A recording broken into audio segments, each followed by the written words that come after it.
송구영 신예배 오신 여러분 다시 한번 환영하고요.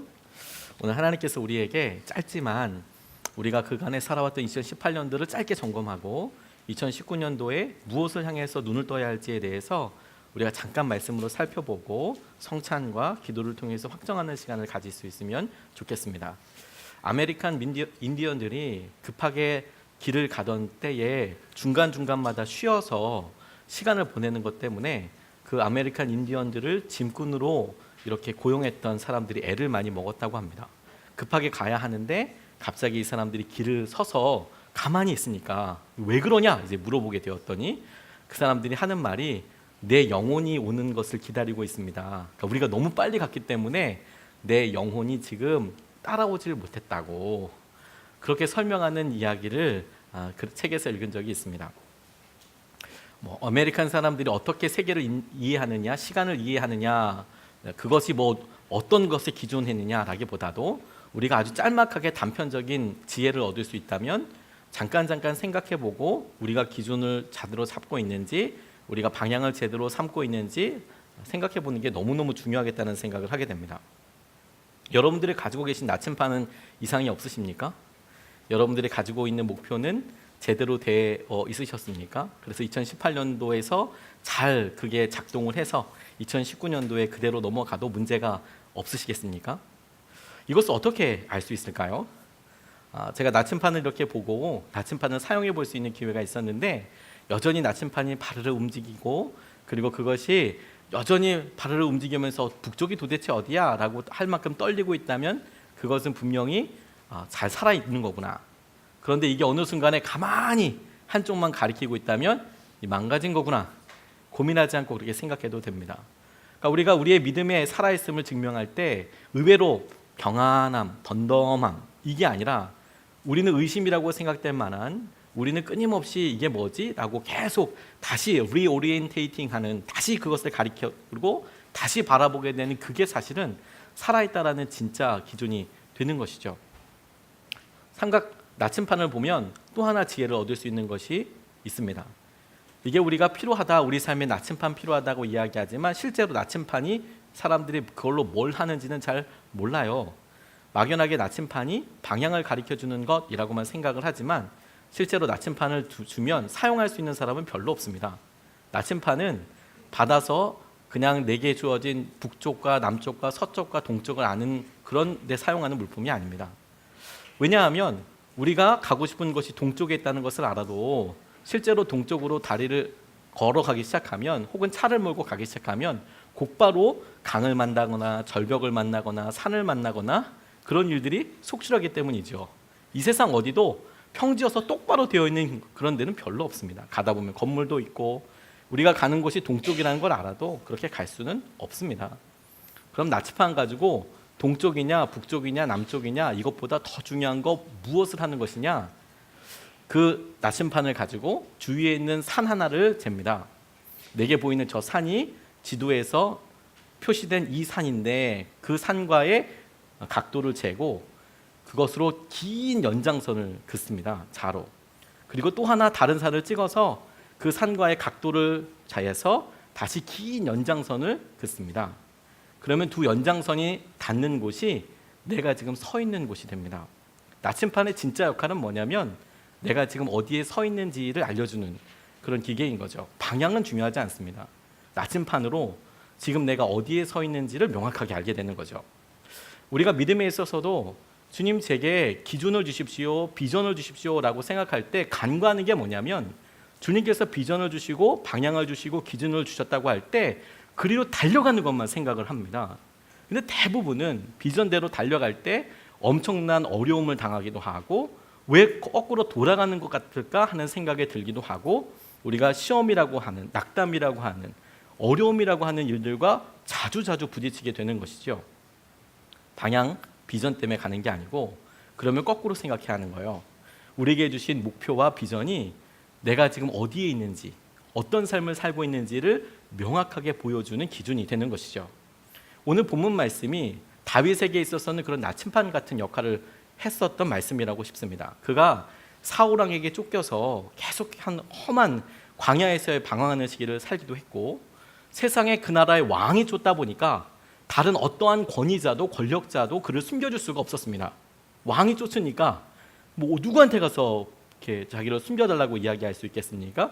그래서 그가 나중에 선택한 것은 블레셋 왕에게 가서 다른 나라의 왕에게 가서 자기를 도와달라, 보살펴달라고 몸을 의탁할 정도의 고된 그런 삶을 살고 있었습니다. 그러다가 사울 왕의 위협이 완전히 끝나게 되었을 무렵에 그가 이제는 나를 쫓던 사울이 끝나고 내가 이제 주님을 더 사모할 수 있게 되었다라는 의미로 노래한 것이 시편 18편입니다.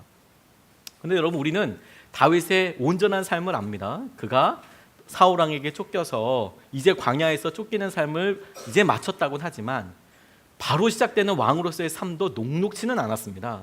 왕이 되었고 왕이 되어서 승승장구하는 것 같았지만 아들 압살롬에게 당했던 말도 안 되는 안타까운 일들도 있었고, 그가 쫓겨당했던 여러 일들도 있었고, 실수도 있었고, 상처도 있었지만 그럼에도 불구하고 하나님께서 그의 삶의 이 즈음에 주목하고 계시는 것이 마치 우리가 2018년도를 보내고 주님께서 이끌어 주시는 꽉 채운 놀라운 은혜와 함께 2018년도 우리가 무슨 일이 있을지는 모르지만 주님께서 우리에게 쓰실 일들을 기대하면서 가는 마음은 굉장히 중요한 거리가 되는 것이죠.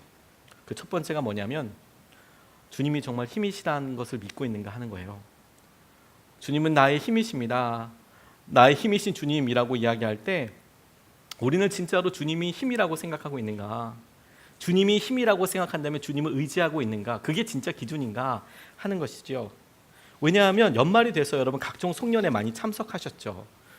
여러분 그런 생각 안 해보셨습니까? 그렇게 여러분들을 반겨주는 사람도 있고 참석하라고 참석할 거냐 안 할 거냐 문자도 그렇게 많이 받고 혹은 하기도 했는데 막상 그 자리에 가서 있어 보면 내 지금 여기서 뭐 하는 건가? 이게 내게 무슨 의미가 있는가? 이런 질문을 한두 번쯤 해보지 않으셨습니까? 내가 여기서 도대체 어떤 일들에 대해서 어떤 의미에 대해서 내가 찾고 있는 것인가? 오히려 그것 때문에 더 외롭다라는 생각도 하지는 않으셨습니까? 내가 정작 이 사람들을 안 만나면 내가 이 중요한 시기에 이 사람들을 그래도 1년에 한 번이라도 챙겨야지, 만나야지. 그래서 내게 이 사람들이 나를 설명해 줄 거야. 내게 이 사람들은 인생에서 참 중요해 라고 그 시간을 냈지만 막상 우리가 본질적으로 또는 본능적으로 느끼게 되는 것은 뭐냐면 사람을 믿을 수 없다. 이 사람들을 의지해서 내가 채워지지 않는구나. 왜 내가 이렇게 사람이 많은데도 외롭지? 하는 생각을 붙잡게 되는 것이죠. 그리고 그것을 은연중에 우리가 무엇을 붙잡고 있는지도 보여줍니다. 내가 정말 내가 믿고 있는 주님을 나의 힘이라고 의지하고 있는지, 생각하고 있는지, 아니면 사람들의 시선과 사람들의 인정과 사람들이 이야기하고 이만저만한 일들이 내겐 더 중요한 의미라고 생각하는지가 명확하게 드러나게 되는 것이죠. 호주에 인스타그램 스타 중에서 에세나 오니엘이라는 소녀가 있었습니다. 그가 인스타그램은 2만 5천 명 정도의 팔로워를, 그리고 유튜브는 30만 명, 다시 인스타그램은 25만 명, 그리고 유튜브는 30만 명 정도의 팔로워를 가지고 있었답니다. 이 정도면 엄청나게 돈도 많이 번다고 그래요. 그래서 여러 사람들이 모델 제의를 하기도 하고 18세였음에도 불구하고 재정적으로 완전히 독립해서 부모님보다도 더 많은 돈을 받게 되었습니다. 근데 그 아이가 주로 했던 일은 뭐였냐면 자극적인 어떤 도발적인 사진들을 올리기도 하고 동영상을 올리기도 하고, 그래서 사람들에게 자기의 삶과 모습을 보여주는데 같은 아이들이나 혹은 다른 여러 사람들이 거기에 폭발적으로 반응해서 팔로워가 된 것이죠.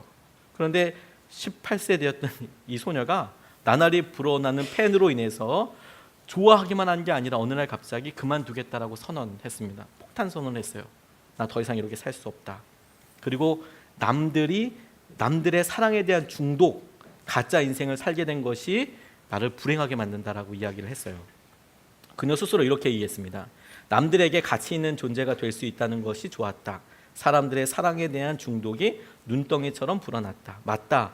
16살의 세레나는 태권 소녀, 꿈같은 삶을 살고 있군 이란 말을 들을 만하다. 그런데 왜 나는 이토록 혼란스럽고 외롭고 불행한 걸까? 소셜미디어는 내 유일한 정체성이 되었다. 소셜미디어 없이는 내가 누구인지조차 알지 못했다. 소셜미디어가 없으니까 얼마나 자유한지 모르겠다. 다시는 숫자에 따라 나를 정의하지 않겠다. 숨이 막혀 죽는 줄 알았다. 50만 명의 팔로워를 거느려도 소용이 없었다. 나는 여느 소녀와 똑같이 남들의 완벽한 삶을 보며 내 삶도 그렇게 만들려고 애쓰고 있었다.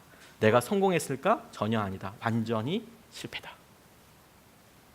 한 소녀가 그냥 자기 삶에서 내가 다른 사람들에 보여지는 것에 그냥 내가 중독되다 보니 자기가 사실이 아닌 가짜 혹은 인위적으로 만들어진 모습을 발표하기도 하고 사진으로 내보내기도 하고 그게 후회가 되기도 하고 그러다가 결국에는 내가 누굴까? 이런 고민까지 하게 되었는데 이 소녀 같은 경우에는 이것을 굉장히 빨리 맞는 경우입니다. 여러분, 대부분의 우리들은 고생과 그리고 여러 사람들 만나고 상처와 속임수와 심지어 우리가 열심이라고 생각했던 많은 일들의 실패를 경험하고 난 다음에 나를 설명하고 있는 이게 뭐지? 이런 질문을 하게 됩니다. 그리고 의외로 없네. 이것들이 나를 명확하게 설명할 수 없네. 내가 나침판을 가지고 산을 재서 내 모습이 여기야. 여기서 했으니까 내가 이 사람들한테 이런 모습이니까 나는 이런 사람일 거야. 내 친구들에게는 이런 사람이고 그리고 내가 하고 있는 소유로서 난 이런 사람이야라고 쟀는데 어느 순간에 내가 절대적으로 변하지 않을 것 같다는 산 자체가 없어져 버리는 거죠. 그거 자체가 신기루처럼 사라져 버리는 겁니다. 내가 어디 있다는 건지조차도 잊어버리게 되는 것이죠. 우리가 스스로 다윗과 같은 놀라운 삶을 살 때 첫 번째로 대답하고 질문 삼아야 될 것이 무엇이냐면 하나님께서 정말 내 힘인가? 나는 정말 하나님이 힘이라고 생각하는가? 그렇다면 그것이 내 삶의 우선순위가 되는가? 내가 나의 모습을, 나의 정체성을 정할 때 내가 직장에서 얼마만큼의 직급이 올라가고 얼마만큼의 연봉을 받고 혹은 내가 어떤 사람으로부터 얼마나 친하다라고 문자나 카카오톡을 받는 그런 사람으로 나를 생각하는 게 아니라 하나님은 2018년도를 마친 지금 나에게 어떻게 말씀하실까? 그리고 나는 어떻게 그곳에서 내 의미를 찾을까? 이게 정말 중요한 질문인 것이죠. 그게 만약에 대답되어지지 않는다면 우린 진짜 힘들고 어려운 시기를 향해서 나아가는 거일 수도 있습니다. 저는 고등학교 3학년 올라갈 때 기도원에 가서 기도를 한 적이 있습니다. 매년마다 송구영신 예배가 끝나고 저희 어머니께서 그 기도원 가서 기도해야 된다고 저를 붙잡아다가 데리고 가곤 하셨습니다. 그리고 전 그게 너무 또 좋기도 했었습니다. 고등학교 3학년 올라갔을 때 갔던 기도원은 한월산 기도원이라고 지금도 있다고 알고 있습니다.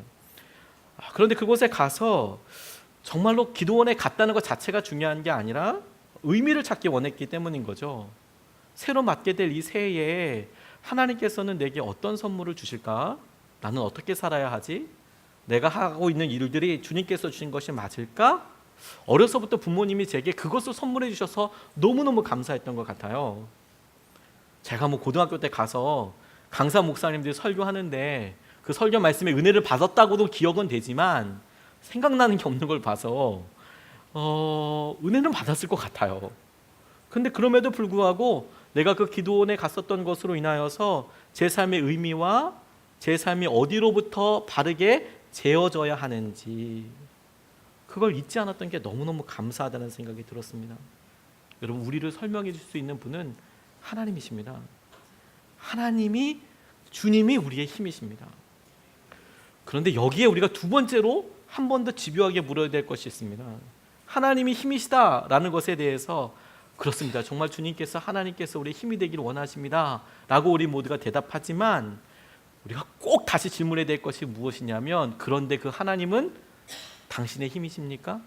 다시 말해서 나의 하나님이십니까? 나의 힘이신 하나님이십니까?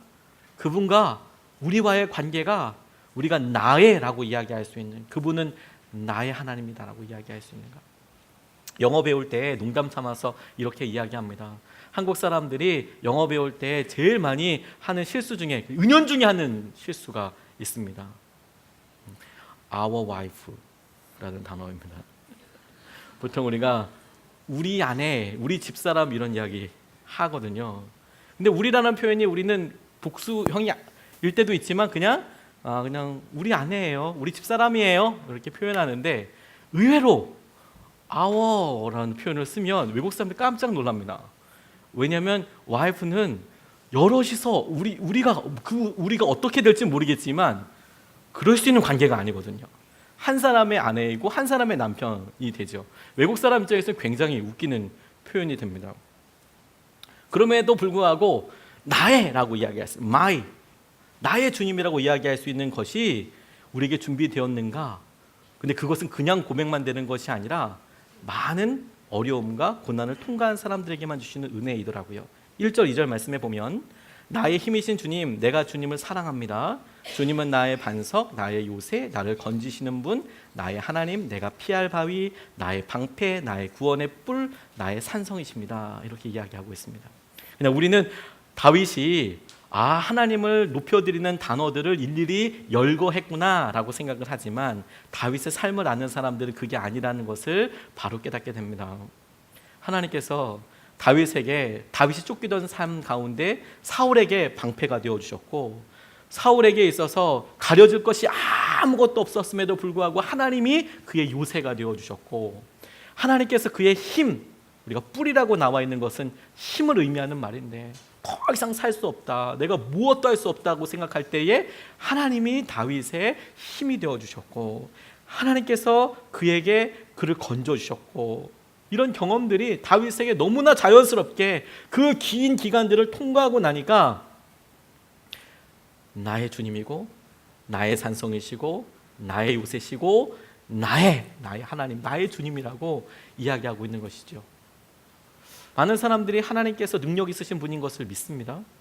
그리고 하나님이 힘이신 것도 믿습니다. 그런데 그분이 나와 어떻게 관련이 있으실지에 대해서는 제대로 집중하지 못합니다. 그래서 믿음을 써야 할 때 하나님이 천지를 지으신 것은 압니다. 그래서 저랑 무슨 상관이 있단 말입니까? 그게 우리에게 어떤 의미가 있는지에 대해서 잘 생각을 못해서 어떻게 집중하고 어떻게 믿음을 써야 하는지를 모르는 것이죠. 우리가 이렇게 고백한 다윗을 통해서 배워야 합니다. 그렇게 고생할 때는 이게 끝날 일이 있을까 싶었는데 지나고 나니까 가장 큰 고백의 제목이 된 것을 봐야 한다는 거예요. 다윗이 사울에게 쫓길 때 이게 끝날까? 도대체 다윗이 꿈꿀 때 그래, 내가 하나님께서 기름 부으신 사람이니까 사울을 내가 직접 죽이지는 않을 거야. 자, 이렇게 결단을 2번이나 했습니다. 그러면 도대체 사울은 어떻게 되는 거지? 나는 기름 부었는데 나는 어떻게 왕이 되는 거지? 나는 내 자력으로 혹은 내가 꿈꿀 수 있는 계획과 방법으로 어떻게 자유함을 누리게 된다는 거지? 사실 다윗에게는 아무런 초이스가 없었습니다. 기회가 없었습니다. 자기 스스로 할 수 있는 게 아무것도 없었습니다.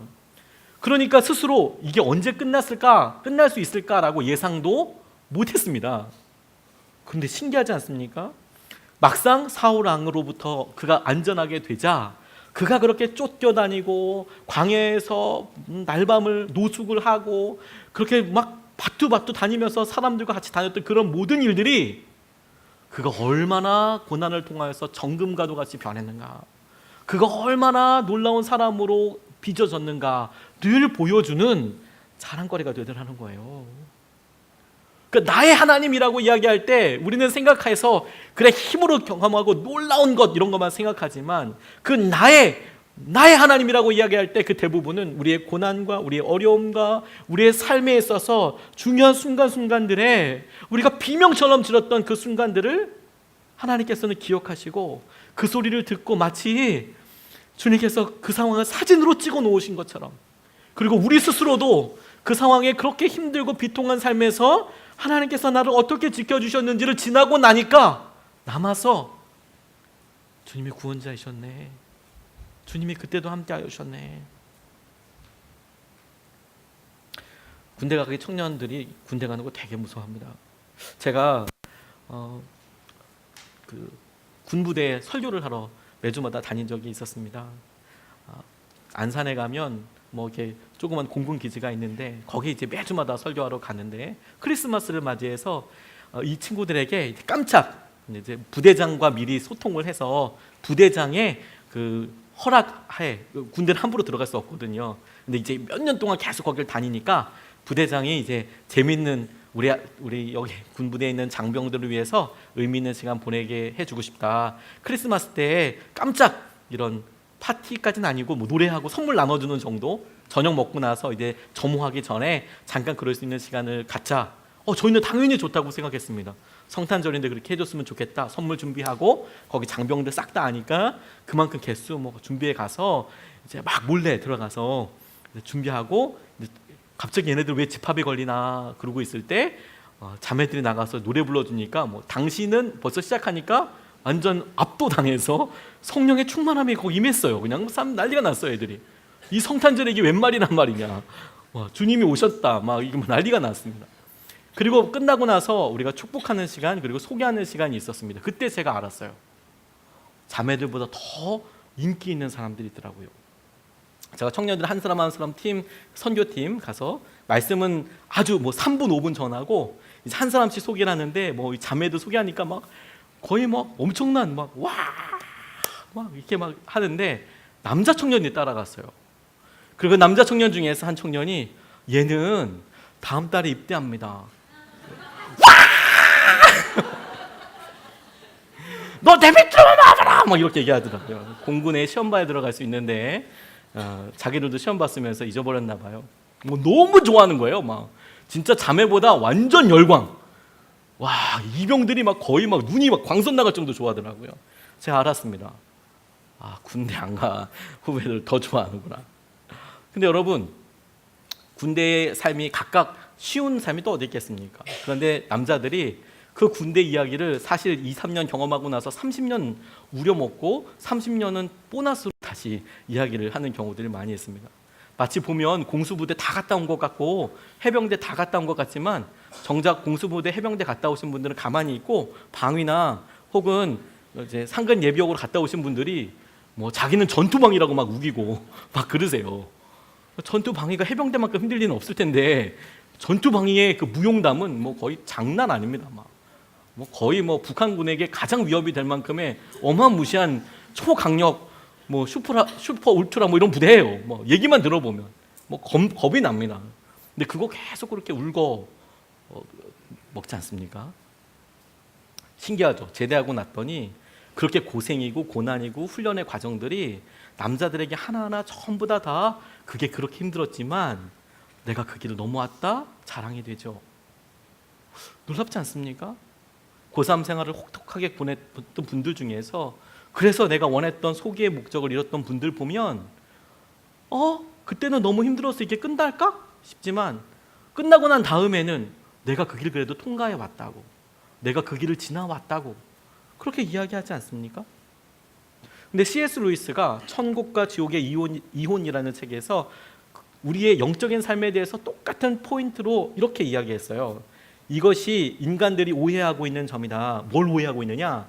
그들은 일시적인 고난에 대해 미래의 그 어떤 행복도 그 고난을 보상할 수 없다고 말한다. 다시 말해서 내가 지금 이렇게 힘든데 미래에 내가 어떻게 되는 게 무슨 상관이 있단 말이야. 이런 식으로 생각한다는 거예요. 내가 지금 이렇게 힘든데 당장 힘들어 죽겠는데 미래에 내가 잘 되거나 이렇게 풀리거나 그게 무슨 의미가 있단 말이야 라고 사람들은 보통 생각을 하는데 제가 이렇게 푸른 겁니다. 그런데 천국에 가고 나면 그 천국이 소급해서 작용해 그 고난조차 영광으로 변화시킨다는 것을 모르기 때문에 그렇다라는 것이죠. 그게 무슨 말이냐? 우리가 마치 군대에서 아주 어려운 훈련을 통과했을 때 할 때는 정말 이게 언제 끝날까 싶지만 끝나고 나면 자랑이다.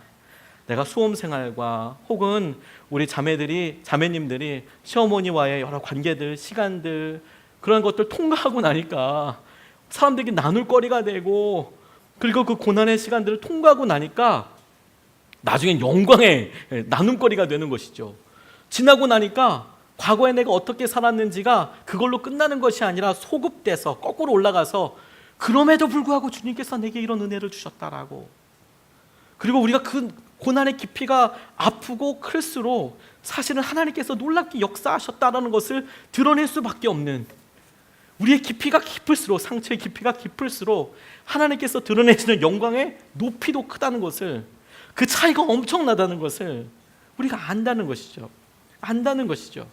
근데 나의 하나님이라는 것은 뭐냐면 그 하나님을 내가 고난과 어려움 가운데서도 고난 자체를 바라보지 않고 이 일 후에 영광의 끝에서 바라보게 될 그 모습으로 나의 하나님을 나의 것으로 그 미래의 하나님을 지금 나의 하나님으로, 나의 주님으로 내가 받아들이겠다라는 거예요. 그게 영적인 도전이고 은혜인 것이죠. 2018년도를 맞춰갑니다, 여러분. 우리가 올 한 해를 마치면서 여전히 우리 가운데 오늘 하루 보내고 나서 한 해가 바뀌었다는 것을 우리가 실제로 자각하게 될 때까지 사실 시간이 많이 필요합니다. 많은 분들이 여러분 아시지 않습니까? 몇 살이에요? 물어보면 내가 몇 살이더라? 그리고 여전히 20대로 생각하시는 분들이 계시죠. 내가 여전히 40대라고 생각하시는 분들도 계시고, 내가 언제 60이 넘었지? 막 이렇게 막 좌절하시는 분들도 계시죠. 한 해가 지나고 나서 뭐 관공서에 가서 서류 하나 작성해도 2017이라고 쓰기도 하고 2018이라고 쓰기도 하고 계속 그러실 거예요. 그리고 맞다 자동으로 2019라고 쓸 때는 언제쯤 되냐면, 저 같은 경우는 한 6월. 웃으시는 분들 머리 좋아서 그만하시면 안 됩니다. 빠르신 분들은 1월, 2월. 자각하기 쉽지 않죠. 나이 물어볼 때도 여전히 2년 전의 나이로 막 자이든 타이든 얘기하시는 경우 있잖아요. 우리가 자각하게 되는 거 쉽지 않죠. 그런데 그 미래에 우리가 자각하게 되는 그 믿음을 지금 이제 사용하는 거예요. 앞으로 2019년도에 하나님께서 어떻게 우리를 붙잡아 주실까? 근데 그분이 내게 그렇게 이야기하셔도 나의 하나님으로 내가 받고 의지하는 것이죠. 그래서 이건 자연스럽게 세 번째 우리에게 중요한 도전으로 이어지게 됩니다. 오늘 우리가 이 예배를 통해서 기념하고 이 예배를 통해서 하나님께 붙잡고 기도하고 싶은 내용이기도 합니다. 그게 뭐냐면 주님께 앞으로 드릴 찬송은 더욱 놀라울 거라는 거예요. 그걸 우리가 믿음으로 고백하는 시간이라는 거예요. 3절 말씀을 보고 저는 깜짝 놀랐습니다. 나의 찬양을 받으실 주님, 내가 주님께 부르짖습니다. 주님께서 나를 원수들에게서 건져주실 것입니다. 다시 한번 읽겠습니다. 나의 찬양을 받으실 주님, 내가 주님께 부르짖습니다. 주님께서 나를 원수들에게서 건져주실 것입니다. 시편 18편은 다윗에게 있어서 비교적 후반기에 쓰여졌던 글이라고 처음에 말씀드렸습니다. 그리고 많은 학자들이 이 18편이 쓰여졌을 때에는 사울의 어려움으로부터 그가 벗어났을 때 쓰여졌다라고 사람들은 한결같이 이야기합니다. 그렇다면 이 시편의 바른 시제는 어떻게 돼야 하냐면, 나의 찬양을 받으셨던 주님 혹은 받으신 주님, 주님께서 나를 원수들에게서 건져주셨기 때문에 감사합니다. 이런 식으로 과거형으로 진행이 돼야 한다. 그게 상식적이지 않습니까? 지금 그의 고난이 끝났고 이제 다 모든 일들이 이제 내가 왕으로 가는 수순으로 이제 좋겠네 이렇게 끝났으니까 감사하고 찬양한다면 감사의 내용은 당연히 과거의 내용이어야 될 텐데, 이 본문 말씀이 우리에게 눈이 번쩍 뜨도록 하는 게 뭐냐면 찬양을 받으실 주님이어서 그 찬양의 내용은 지금으로서는 상상도 할 수 없는 내용이지 않겠습니까? 오히려 지금 내가 당하고 있는 고난과 지금 내가 당하고 있는 여러 형편들이 견해서 찬양을 받으시게 될 그런 모습과 믿음으로 고백이 되어지는 것이라는 점 우리가 붙잡아야 한다는 거예요. 그러니까 우리가 2018년도에 그냥 마감해서 감사합니다가 아니라 주님 여전히 우리에게도 어려움이고 아픔인데 찬양을 받으실 주님이시군요. 주님께서 나를 원수들에게서, 사울보다 더한 사람이 다윗은 아직 몰라요. 그런데 주님께서 나를 원수들에게서, 누군지 알지도 못할 원수들에게서 건져주실 것입니다. 주님께서 여러분들에게 이런 은혜를 주실 것입니다. 실패에만 거듭하는 일에서 목적과 만족, 희망을 찾기란 불가능해 보이죠. 우리가 올해에도 여러 진급 과정에서 고배를 먹고, 혹은 내가 원했던 시험에서 내가 낙방을 하고 떨어지고 내가 원했던 점수를 얻지 못하고, 또 올해는 어떤 대출금에도 갚아볼까 이런 생각으로 열심히 왔다가 올해도 여전히 힘들다, 어렵다, 또 자녀들 보고 간절히 기도해 왔는데 자녀들의 결혼이나 혹은 진로나 이런 일들에 부모로서 더 이상 이제 어떤 이야기를 해줘야 될지 모를 만큼의 안타까움 가운데 있는 경우들이 있겠죠. 그럴 때 그리스 신화에 등장하는 시시포스 같다라는 느낌이 들 때가 있습니다. 이 시시포스는 어떤 사람이냐면 이기적인 야망과 기만으로 인해 영원한 형벌을 받는데, 그 형벌이 내용이 뭐냐면 거대한 바위를 언덕 꼭대기까지 굴려서 올라가는데, 그런데 꼭대기에 거의 다다르면 이 꼭대기에 있었던 이 바위가 스쳐서 미끄러져서 다시 밑바닥으로 굴러 내려와 버리는 거예요. 그러면 다시 밑바닥에 와서 그 돌을 올려요. 그러면 산 거의 꼭대기에 올라가면 될 텐데 올라갈 때쯤에 다시 또 놓쳐요. 그래서 또 우르르 가요.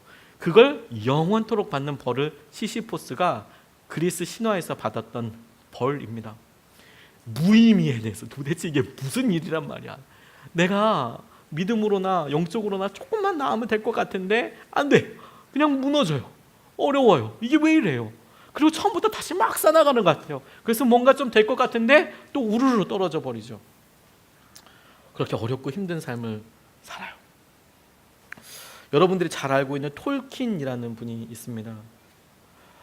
자신의 일에 대해서 시시포스와 같은 좌절감을 느끼다가 자기가 뭘 하려고 하는데 잘 안 되는 거예요. 그래서 이 답답함을 풀고자 펜을 들어서 니글의 나뭇잎이라는 짧은 이야기를 썼습니다. 이 니글의 나뭇잎은 뭐냐면 이야기의 주인공이 시청 측면을 내 벽을 칠하는 임무를 맡은 미술가 이야기를 썼어요. 시청의 그 벽에다가 그림 그리는 사람, 뭐 대단한 그림은 아니고 시청의 측면 벽을 그리는 거니까 그냥 뭐 거리의 미술가 정도 그림을 이렇게 그리는데, 이 니글은 거대하고도 단단한 형형색색의 나무에 열매가 주렁주렁 열린 그림을 그려서 많은 사람에게 감동을 선사하고 싶다, 이런 이제 결단을 한 겁니다. 그리고 그리기 시작했는데 결국에 이파리 하나만 겨우 그리고 나서 죽고 말았어요. 자기의 계획은 뭐 있냐, 원대한 꿈은 뭐 있냐면 이 벽면에다가 형형색색의 엄청난 나무를 내가 그릴 거야. 그리고 결단하고 시작했다가 그냥 이파리 하나 그리고 죽었어요. 그리고 나 죽고 이제 천국행 열차를 타고 이제 가고 있는데, 그런데 그가 깜짝 놀라서 바깥을 보다가 깜짝 놀랐습니다. 왜냐하면 자기에게 익숙한 시선 하나가 이렇게 빡 들어왔거든요. 장면 하나가. 그 차장에게 가서 빨리 좀 열차 좀 세워달라고 부탁하고 그 열차에 내려서 그 물체에 가까이 가서 보았어요. 그런데 그 물체, 그게 뭐냐면 자신의 나무가 거기 있는 거예요. 자기가 살아생전에 그리려고 했던 그 나무가. 이거 지금 동화입니다. 동화 이야기입니다. 네. 그 자기가 지금 내가 그리려고 했던 그림이 여기 있네. 그가 희망하고 꿈꾸었던 것보다 훨씬 더 아름답고 열매가 풍성하고 완벽한 나무가 거기 있더라는 거예요. 와, 신기하다.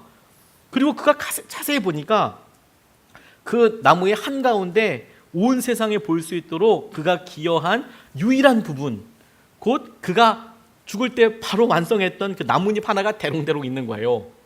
그 엄청난 그림에 자기가 생각했던 그림인데 그림보다 더 멋있는 완성형이 그 앞에 있는데 자세히 보니까 그 중에 자기가 진짜로 그린 그 조그만한 그 나뭇잎이 대롱대롱 하고 있는 거예요.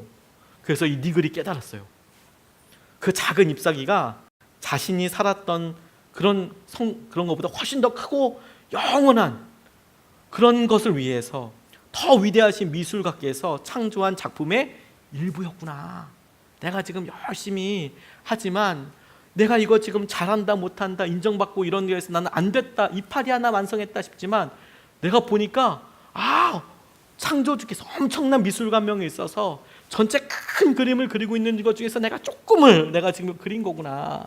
나 실패한 거 아니구나. 이런 생각을 한 거죠. 근데 실제로 왜 이런 글을 썼냐면 이 톨킨이라는 작가가 수년을 쏟아서 부은 작품이 있는데 이게 작품의 실패로 인해서 좌절감을 풀기 위해서 쓴 거예요. 수년 동안 작업을 해서 그렇게 작업을 해서 썼는데 사람들이 인정도 안 해주고 뭐 사람들이 다 형편없다고 이야기하는 거예요. 심혈을 기울인 이 작품을 아무도 보지도 또 즐기지도 인정해 주지도 않고 있었고 앞으로도 그럴 거라고 확신하게 됐어요. 실패작을 내가 그리게 된 거죠. 그러니까 이제 나 스스로 내가 이제 니글의 이파리처럼 그런 글을 짧게 쓴 거예요. 그가 절대로 성공하지 못할 거라고 확신했던 작품의 이름이 반지의 제왕이었습니다. 지금 우리가 다 알고 있는 그 영화의 제목과 원작자가 톨킨이라는 사람이었거든요.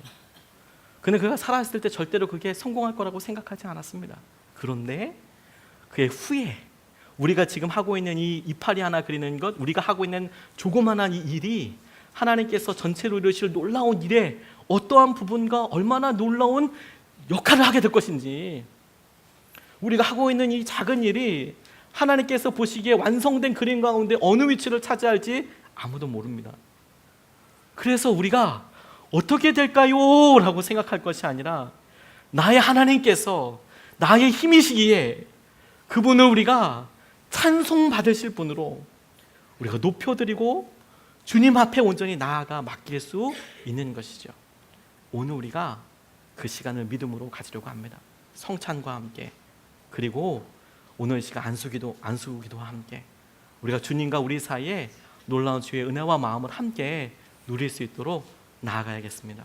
이제 곧 좀 있으면 새해를 맞이하게 됩니다. 새해를 위해서 카운트다운을 하려고 하는데 잠시 그 전에 우리의 마음을 잠잠히 좀 주님 앞에 올려드렸으면 좋겠습니다. 잠잠히 우리가 기다리는 마음으로 이제 몇 분 안에 새해가 오게 될 테지만 주님 나의 하나님이고 나의 힘이신 하나님, 나의 하나님 힘이신 하나님, 우리가 받게 될 놀라운 은혜와 기쁨을 기대하며 하나님 우리 가운데 있으실 것을 믿습니다. 우리가 조용히 우리 각자가 주님 말씀 앞에 우리가 주님을 기다리겠습니다.